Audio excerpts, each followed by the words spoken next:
Chittagong customs হাউসকে সাইকোডা world থেকে বের করে আরও যুগোপযোগী ব্যবস্থা গড়ে তোলার কথা জানিয়েছেন জাতীয় রাজস্ব বোর্ডের চেয়ারম্যান মোহাম্মদ আব্দুর রহমান খান। দুপুরে চট্টগ্রাম কাস্টমস হাউসের কর্মকর্তা কর্মচারী এবং সিএনডিএফ মালিকদের সাথে আলোচনায় এমন কথা জানান তিনি।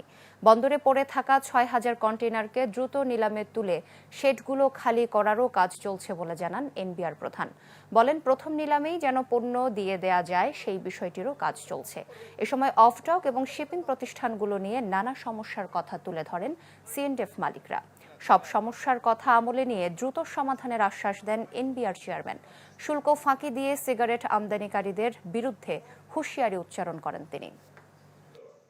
যে সকল দেশ ওয়ার্ল্ডের উন্নত দেশ যারা এসিকোডা ওয়ার্ল্ড ব্যবহার করে না, অথচ কাস্টমস ম্যানেজমেন্ট সিস্টেমের আধুনিক সিস্টেম যারা ব্যবহার করে, সফটওয়্যার ব্যবহার করে, সেই আদলে আমরা মডার্ন টেকনোলজি নিয়ে, যেখানে কোনো ডাউন টাইম হবে না, সারাক্ষণ অন থাকবে, এটা ক্লাউড বেসড হবে, সে ধরনের একটা নতুন সফটওয়্যার তৈরি করার উদ্যোগ আমরা নিয়েছি।